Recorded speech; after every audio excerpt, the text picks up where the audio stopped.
پھر خود رحمت للعالمین نے آنسو کی برسات میں رات کی تنہائی میں اللہ سے ابن خطاب کی جلالت مانگی. جسے ابراہیم نے مانگا وہ ہزاروں سال بعد دنیا میں آیا.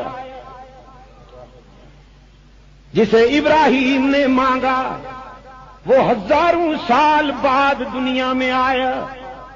جسے رحمت للعالمین نے مانگا رات کے اندھیرے میں ہاتھ اٹھائے صبح کے سویرے میں ابن خطاب پروانہ بن کر شمع رسالت کے حضور پیش ہو گیا. پھر رحمت عالم صلی اللہ علیہ وسلم نے تربیت کی. ابن خطاب کے پیکر میں چھپا ہوا فاروق اعظم تار لیا. تربیت کی نگاہ رسول نے اور عمر کو اتنا بلند کر دیا کہ عمر فرش پہ بولتا ہے تو عرش سے قرآن بن کر عمر کے جذبات قلب رسول پہ نازل ہوتے ہیں. یہ عمر کی تجویز تھی کہ ازواج رسول کو باپردہ ہو کر گھروں سے باہر آنا چاہیے. پردے کا حکم آنے سے پہلے رحمت عالم صلی اللہ علیہ وسلم کی خدمت میں پرپوزل پیش کیا. تجویز عرض کی فاروق اعظم نے.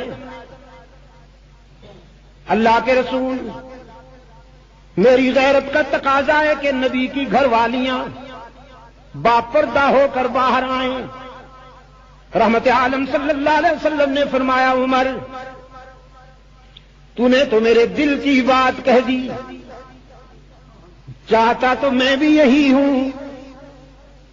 فاروق اعظم نے عرض کیا اللہ کے رسول میں نے تجویز عرض کی آپ نے تائید فرما دی تو پھر میری تجویز تو قانون بن گئی نا. رحمت عالم صلی اللہ علیہ وسلم نے فرمایا نہیں قانون فرش پہ نہیں بنتے اسلام کے قانون عرش سے بن کر اترتے ہیں. اسلام کا بل شریعت مصطفی کا بل نام نہاد اسمبلی میں پیش نہیں ہوتا عرش بری سے بن کر اترتا ہے.